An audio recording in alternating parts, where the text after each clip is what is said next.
how often do people get this opportunity to use this kind of a gift for good? And so we decided that was an important thing. And along the way, we've had to make that decision over and over again. We saw the need for hope in the world. And if there's any way that we can do that now, we're going to continue to do that. And that's not to say that this has been easy. It hasn't. It's tricky balancing grief and this kind of exposure. Welcome to Flip Your Script, the podcast about life's critical turning points and how people find the inspiration and motivation to move forward and rewrite their unique stories. Flip Your Script is produced by Media Minefield, a public relations firm passionate about the power of sharing stories. Specializing in earned and social media, Media Minefield helps clients take control of their unique story and message. The show is hosted by Kristi Peel, founder and CEO of Media Minefield, who flipped her script from an Emmy-winning journalist to a successful entrepreneur and speaker. Remember the song Clouds? We'll go up, up, up, but I'll fly a little higher. Go up in the clouds because the view's a little nicer up here, my dear, don't belong now. It was a popular song that caught the attention of the world in 2012 and 13. It caught the attention of celebrities, with everyone from Chris Pratt to Jason Mraz to Colby Calais singing it. Laura Sobiech's video of the song has been viewed millions of times. He wrote the song when he was battling cancer, and sadly it was a battle Zach lost in 2013 when he was just a teenager. For Zach's family, there is a dedication to making a difference. His mom, Laura, is about to release her second book, and a movie will soon be released about Zach's life. Laura, it's a pleasure to welcome you to the Flip Your Script podcast. Thank you so much for having me. So it's so interesting how this song has turned into a movement, to a choir, to a Mall of America event, to a movie, to all these different things. When Zach first played the song for you, what did you think? Oh, yeah, I remember that day like it was yesterday. I knew that he had been working on ways to communicate what was in his heart, because at the point that he wrote the song, we were a couple months out from finding out he was terminal. And I knew he'd been struggling with how to share his goodbye with us. And when I was downstairs kind of cleaning up his space, and I found written out on just a piece of notebook paper these lyrics. He was at school that day, and I just remember sinking down into the couch and just sobbing, because it was so clear that his heart had finally found its voice. And he came home that afternoon. I was still sitting downstairs trying to, get myself together. And I asked him about it, and he said, yeah, he'd written those lyrics, and he'd also, figured out a way to, do the chords on the guitar and everything. And he pulled out his phone and he played that song for me. And I was just I think there was kind of a relief in it, of knowing that he had found his voice. And then just, of course, the beauty of it, the beauty of what he was saying and how he was saying it, and the hopefulness in his goodbye. That's what just really struck me, was how he found the courage to find hope in such an awful thing that he was having to go through. And to be clear, Zach wasn't someone who was really into a music or a band prior to his diagnosis, correct? Well, he actually had been. He'd been playing covers of songs with his friends. So he did a couple coffee house events at the school, and he'd been playing music with his friends for a couple years at that point. And so we'd actually been encouraging him to explore songwriting, but he didn't think he had it in him. He just wasn't sure how to tackle that. And I think when he finally got to the point where he really wanted and needed to say goodbye, that's when he finally found it to be a medium that he could actually speak through. And then once it started happening, it just kept going. Clouds was really kind of his first song. There were several others that followed after that, and all of them have sort of a spirit of goodbye in them, but still joy and hopefulness. When did you realize that Clouds was more than a teenager's goodbye and finding a voice in a difficult time to those who loved him, and it was something that would become so important and touch so many people, from an average, person who heard the song to someone who's struggling with something, to someone who has a similar diagnosis, to celebrities? When did you know that this was more than just Zach's song for those around him? Fairly quickly. Once the video of the song was posted and it began to be shared. So it was first shared on a local radio station, KS95, and then the video was on YouTube. And then it just kept going. And it was the comments on the video on YouTube that really alerted me to the power of the song, the power that went beyond just a kid with cancer story. It was, and I still to this day, and it's been over 7 years since Zach died, and almost 8 years since the song was posted on YouTube for the first time, I still have a hard time wrapping my head around the response that it provokes in people. It's a song that really has shown itself to meet people where they are, wherever that is in life. And so I've heard from people across all demographics, age, race, country, from all over the world. We've heard from people who tell us that Clouds met them in a dark place and helped them through something. For a lot of young people, it's been a song that has helped them really embrace life and realize how precious it is. I think Zach's story and his music is kind of their first encounter with mortality and what that means to them. And then for those of us who are more seasoned in life, it's a reminder too of how precious life is, and not to be distracted by the things that we so often allow to take hope and joy away from us. And the song clearly expresses the hope that is there, and it is a window into Zach's heart. For all of those of us who know the song but never met Zach, was there a comfort for him and for your family in knowing where his head was at when there were a few months of his life left? Did that give you comfort? Absolutely. Absolutely. I mean, there's definitely a heartbreaking quality of the song because he has to say goodbye. But I remember that being part of that sort of feeling of relief when I first heard the song, that he'd found his voice and that he was it's hard to say he was in a good place, but he was in a peaceful place. That he wasn't denying what was happening to him. He wasn't embracing it, so to speak, but he was facing it, and he was having the courage to say the things that need to be said. And I think that was one of the things that I was most relieved about, was that, so often we lose those opportunities because it's scary to talk about the big things in life. But he was choosing to do that, and in such a beautiful way. So yes, there was very much a relief for me as his mother, knowing his heart was in an okay place.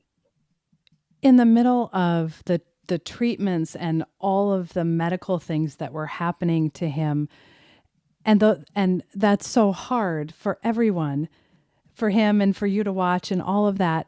And then this song is getting pickups, and these celebrities are getting involved, and it's becoming this national phenomenon. Did that give him joy and light on days that were really difficult for him?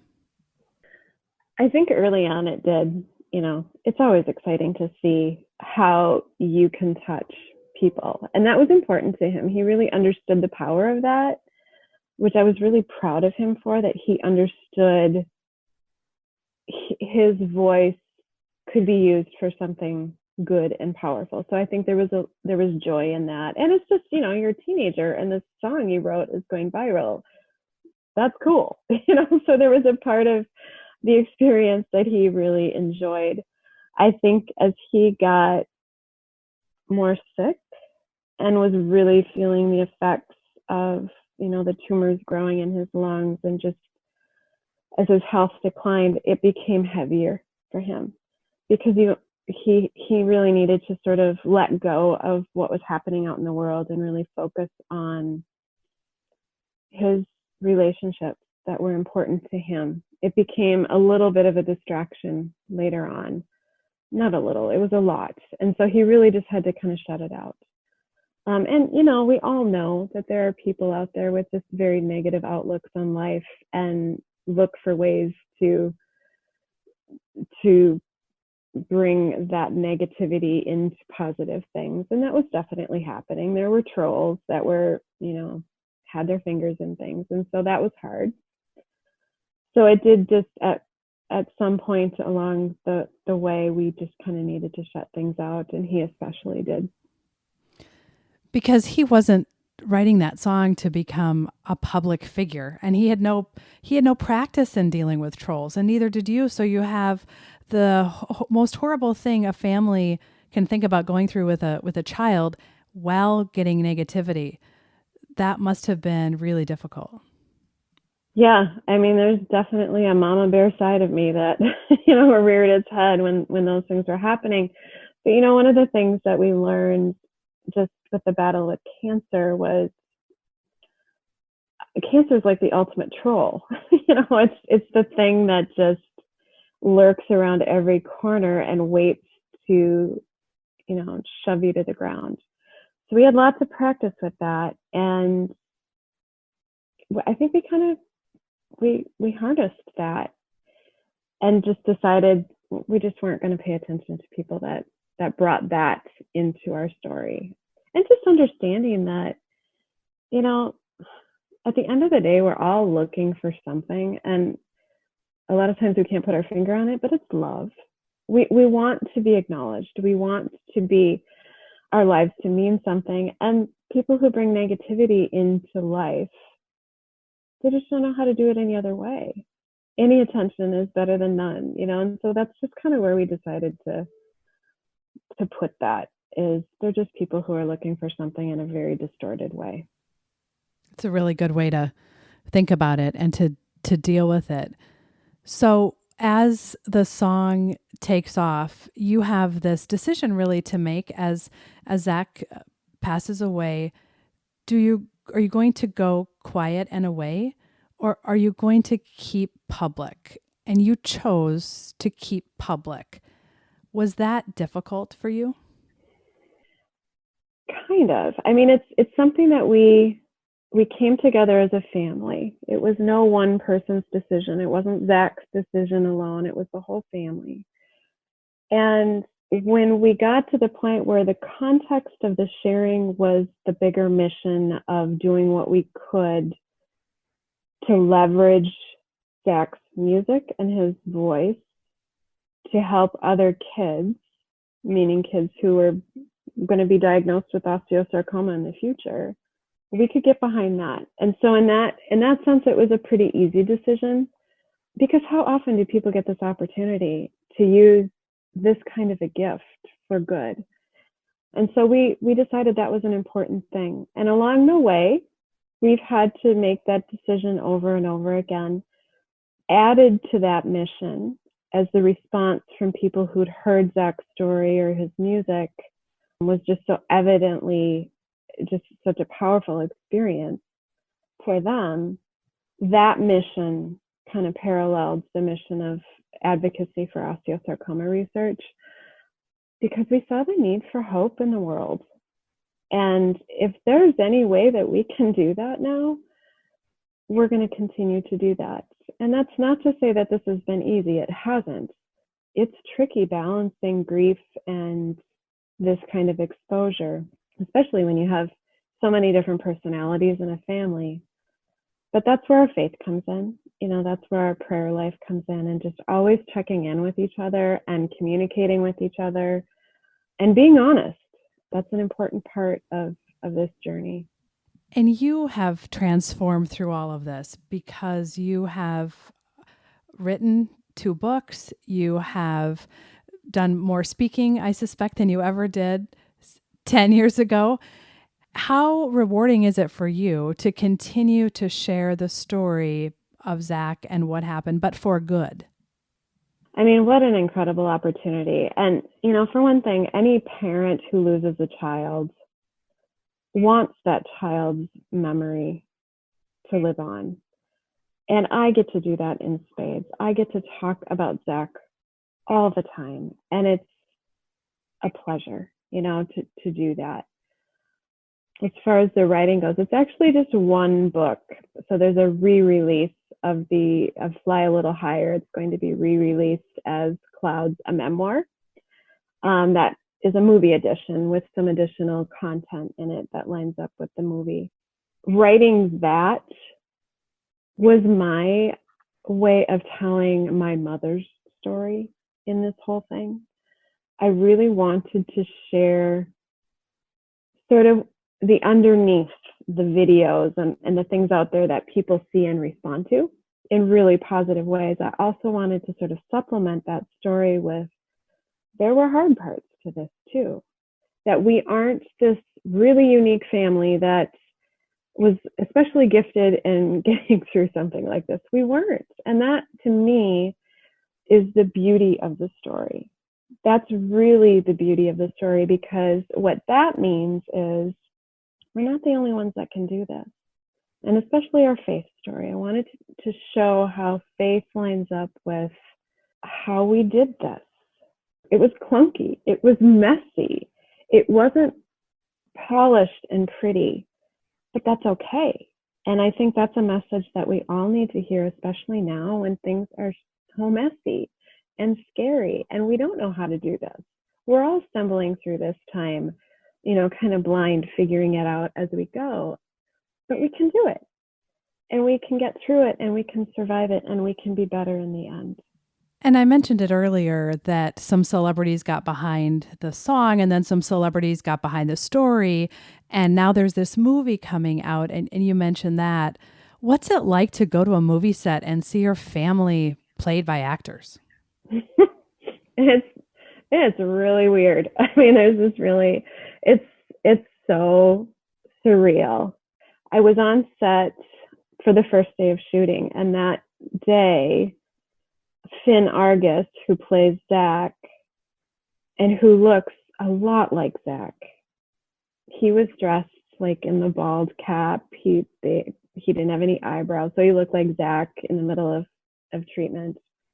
He came walking into the building on Zach's crutches. I shipped Zach's clothes and his crutches and a bunch of things from his room, a bunch of his belongings up for the set.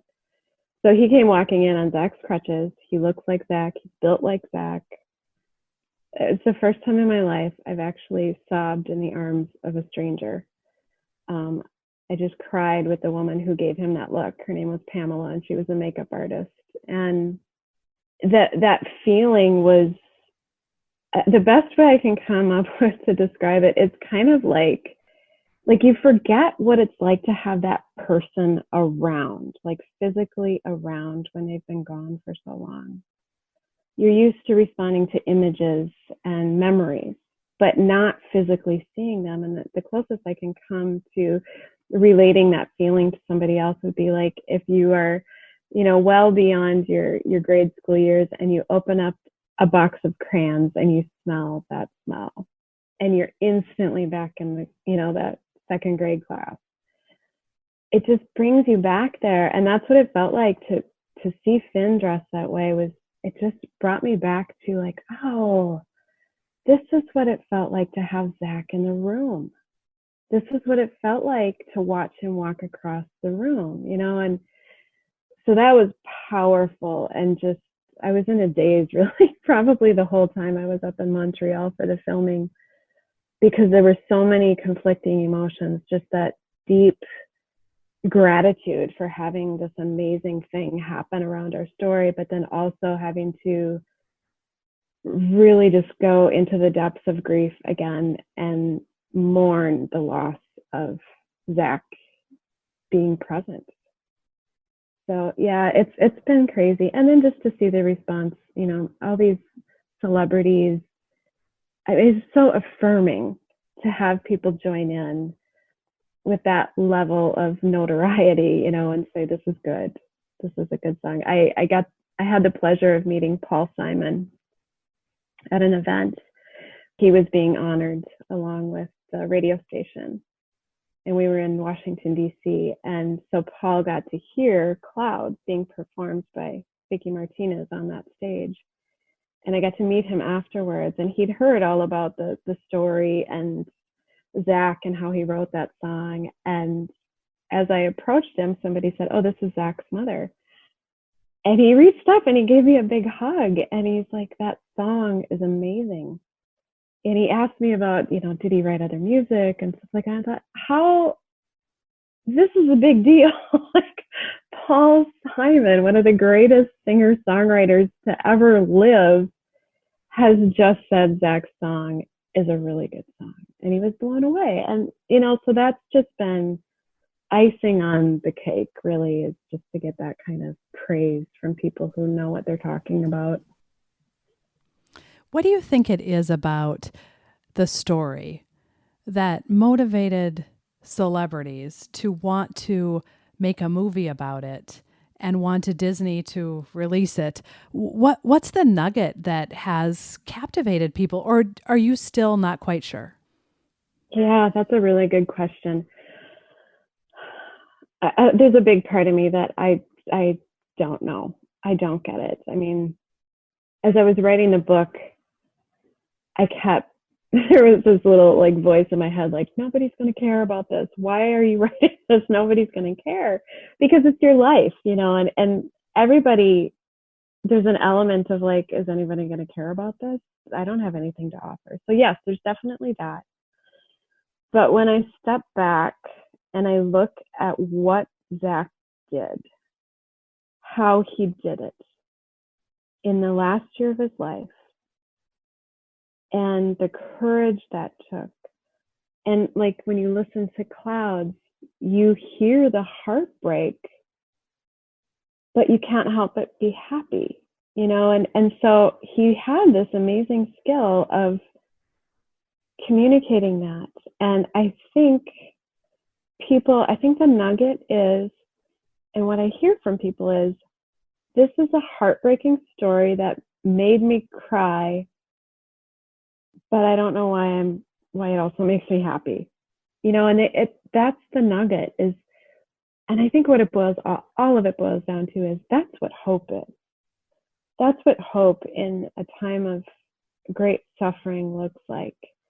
It can be gut-wrenching, heartbreaking, difficult, but it can still be joyful. And I think that's the thing that we all learned walking alongside Zach through this whole thing. I think that's what people see and they hear. And is that communicated in the movie? You've seen it, I imagine. Do you get that sense from it, that it is two sides of this very difficult thing, but it's not all bad, even though it feels like it should be all bad? Right. I think so. It's really hard for me to be objective. I'm sure. So many filters watching the film. I hope that's what people come away with. I hope that that's the message that they leave with, because it's an important one, and it's one that we all need right now. Did they get the story right? So I would say it's a mash. It's based on the book. It's based on our story. It's based on interviews that Justin, who's the director, did with Zach when he was alive, as well as interviews he did with Amy's ex-girlfriend, and then Sammy Brown, his singing songwriting partner. It's a movie, so it's different than a book or a documentary. They had to put scenes together that didn't happen that way. There is a line of the story that just is complete fiction. I think they captured the essence of the story well. Finn did a remarkable job of playing Zach. I think he really captured Zach's spirit. I love the way Sabrina played Sammy and Madison played Amy. And I think Nev, it was affirming to watch the film with some of my family members and then friends at certain parts where Nev was playing me. And, you know, that's a whole weird thing too. But they both, my friends both at the same time would say, oh, she totally nailed that. That is so you. That's exactly how you would say things. And so that's bizarre. But yeah, so I think there's an element, yes, they captured the spirit, but it's fictionalized. So I think it's, you know, important to remember that not everything in the film happened the way it did in real life, but I think they did a remarkable job. And if the message and the mission is right, and if it's communicating Zach's heart, and if it's raising awareness, then it's hard to not be pleased, I imagine. We're thrilled. We really are. I mean, that was a great sort of leap of faith for us. It was Justin's second film. And we all know how films can be. They can either be really good or really bad, and sometimes they're just mediocre. And I think this is really good. We feel good about it, and I'm excited for people to see it. I'm thrilled that it's going to be on Disney Plus, just the family friendliness of it.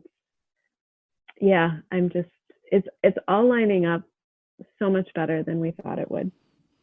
So if Zach were to come for a day, and you could just fill him in on all that's happened and the song and the movie and all of this, what would he say? He would get a big grin on his face. He was awesome at big toothy grins. And he would say, cool beans. And that would probably be about it. You know, he kind of took that all of that in stride. And to be honest, if he showed up and sat down, I feel like I wouldn't have to fill him in on a whole lot, because I kind of feel like he's been here all along, guiding it. We've just really felt his presence throughout, and he has just been top of mind for everybody who's been part of this project, Justin Baldoni especially. And so, yeah, we very much see him just walking along with us still.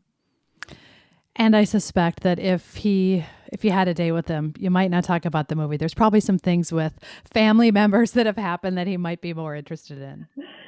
I would, if I had a day with Zach, I would love to see him play with his nephews, his two nephews, Finn and Frankie. That's what I miss, is not being able to see, you know, just that progression of relationship with his siblings, and you know, what happens next in adult life and that kind of thing. I would love to see that. It was, we had the privilege of having Finn Argus and Madison to our house last September before the filming started. And I got to see Finn interact with my grandson, Finn. And there was a surreal element of like, oh, that's what that would look like. That's what Zach interacting with Finn would look like. And so I would love to see that. One of the reasons you're doing all of this is to raise awareness and to raise money. And you've raised millions of dollars. Share a little bit about the fund and what you're doing and how dedicated you are to awareness and to helping other people. Yes, thank you for bringing that up. We have raised $2.1 million, I think it is now, which is remarkable for a disease like osteosarcoma that just doesn't get much attention because it's so rare.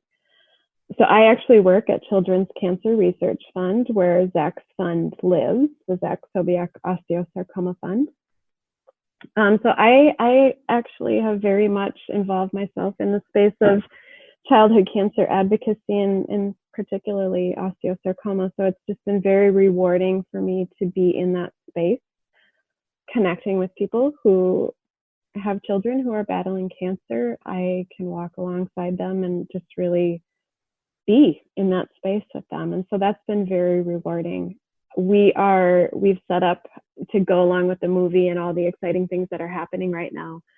We are starting what's called Zach's Movement, because that's what it feels like. It goes beyond just raising money, but onto other things. So at CCRF, we've set up a page for Zach's Movement, and that's going to be our call to action for people who are touched by his story, is to join the movement. And what that means is, order the book or join a Clouds choir, watch the movie together, and there'll be some merchandise to purchase too that will all contribute to the fund. One of the things that is really exciting for our family is all of the money that is donated to Zach's fund, 100% of it goes to osteosarcoma research. And then all of the money raised from Zach's music also goes to osteosarcoma research. So the proceeds that we get for that, we pass right on to Zach's fund. And so it's just been a really satisfying thing to see Zach's work equal research dollars, because again, that's why we started this mission in the first place, and to be able to be part of that and really advocate for these families that don't have the voice that we've been given. We have a responsibility there, and so we're just very pleased to be able to continue that and plan to for years to come. Congratulations on using a platform and using an opportunity to make a difference for others, because I suspect that there are days when it would just be easier to shut the door and turn off the phones and be a, quote, normal family, which you really no longer can be. Yeah, thank you. That's, I think I said earlier that we just kind of bump along behind Zach's story, and we really do. I mean, we are not this kind of family. I would much rather be sitting in my rocking chair knitting. That's the kind of person I am. But we have been called to this greater thing, and so we just keep doing it day by day. And thank you for that. Congratulations, because it's a decision we make every day, and we'll just keep doing it. You must feel Zach a little bit behind you pushing, because I mean, one of the things you've shared prior to this is that your perfect day is a Minnesota blizzard with a pot of soup on the stove and a 1,000-piece puzzle. That is not the biography of someone who watches themselves played by a Hollywood actress on a movie set. I know. I oftentimes find myself in these situations, and I've learned to laugh through a lot of this, because it's so ridiculous that it's us. It really is. I mean, we're just not that family. So we just we just bump along and we go wherever it takes us, and we do what it takes to get through. And by God's grace, so far that's worked. I can't wait to see the film. I've read about it. I've heard about it. You talked about it. When the movie is over, what one thing do you want people to walk away from that with? Yeah, I just want them to have a new hope in their heart. And I know that's kind of an ambiguous thing, but I just think that we forget sometimes what's really important in life. And I hope that people gain some clarity around that at the end of the day, it's really about how we love each other. And it's about really not much else. And I hope that people can walk away with that sense of clarity. And when you do, then I think you kind of automatically get a new sense of hope, because you have a new mission in life. Like, it's not to get to the top of the pile or make the most money or any of that stuff. It's not about fame or fortune or power. It's about how are you loving each other. So that's what I hope people walk away with. It's beautiful. This film wasn't supposed to be released streaming. And when you a year ago were thinking about this movie and what was going to happen, and here we are, 2020 happened to all of us, and the whole world has shifted and turned upside down. And things have changed for the film as well. In one perspective, are you glad that it's coming out the way it's coming out? Because Zach's message maybe there hasn't maybe been a better time for it? Or do you wish it would have gone along to the plan that you thought it was going to be a year ago? No, I think you really said it well. I mean, I've said too, for such a time as this, this film, I feel like it was reserved for this time and for the platform too. It's going to reach millions of people across the globe, and I don't have to buy a dress. There's really it would have been fun to have a premiere and have all of that, but honestly, to me and our family, it sounds a little exhausting. And it's not, there's an awkward part to being sort of the spotlight of something that was just so hard in our lives too. So there's that balancing act all the time. And so I, just on a very selfish and personal level, I am so okay with just being in my living room and letting everybody see it on their own and process it that way. And I think it's actually maybe the best way to do this, that everybody can just take this film in on their own and process it the way they need to in this time. How many times will you watch the film? Well, when we got the initial rough cut, I watched it 4 times. I have no idea how many more. It's funny because people will ask, do you still listen to Clouds?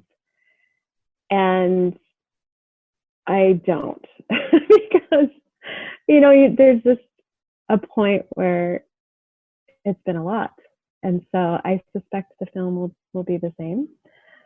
I watched it 4 times just because like I said, there's just so many lenses that you see it through when you're watching it as the people who are portrayed.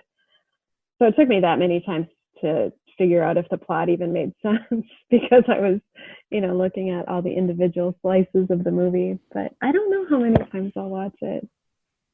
It also has to be as painful as it is to live it again. There must be some comfort in seeing Zach alive again. Oh yeah. I mean, that's so true and not forgotten, and in this new space. So there's this sort of living on in this, and that's important because, one of the things that we learned after Zach died, or I learned, was you only have so many memories to go back to, and to have new memories of Zach, even though it's this strange new form, they're still in my memory bank of him now. And so I continue to get new memories of his life. And that is such a gift. Thank you for sharing him with us. I think as someone who lives in Minnesota and I remember when the song came out and the Mall of America has the choir, and you're at all these things and your family is present. And on behalf of all of us who have found something special from you sharing this story, thank you. Oh, thank you. Thank you for sharing that with me, and you are very welcome. Final question of the podcast that I ask everyone: is there a quote or a scripture that helped you? Yes, I really clung to a prayer by St. Teresa of Avila. And it goes like this: let nothing disturb you. Let nothing make you afraid. All things are passing away. God never changes. Patience obtains all things. Whoever has God lacks nothing. God alone suffices. And oftentimes the only line that I would say, or the only 2 lines that I would just repeat in my head over and over again, were let nothing disturb you, let nothing make you afraid. Especially as we were losing Zach, that's what I clung to. Thank you for sharing that. And as a parent, thinking about the concept of don't be afraid when as your child is dying. Boy, there's a lot of reasons to be afraid. There are. That's, again, where faith comes in our lives, is we know everything here is passing away, but there's something else. And that's what we look forward to, and that's what we trust in. And that's what got us through. And the comfort of knowing that someday you'll get to hug Zach again. Yes, I so look forward to that. Yeah. Well, in listening to Laura speak, I am really touched by the fact that this is coming out during this time, because there is so much hope even as we tackle what's going on in our world. And at the end of the day, it's all about love. And whatever voice, whatever platform you've been given, use your voice, because it could make a big difference for someone else. My hope is that Laura's story empowers you to believe you're capable of more than you think, to discover motivation, to uncover inspiration, and to find the strength to turn the page.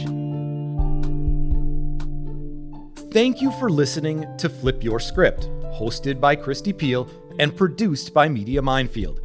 If you like our message, please be sure to give us a 5-star rating, subscribe to the show, and share our episodes with your family and friends.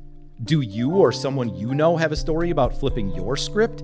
We'd love to share it. Contact us on our website, flipyourscriptpodcast.com. To stay up to date on all things Flip Your Script, make sure to follow host Kristi Peel on social media. You can also check out the website for pictures, resources mentioned in the show, and other great episodes.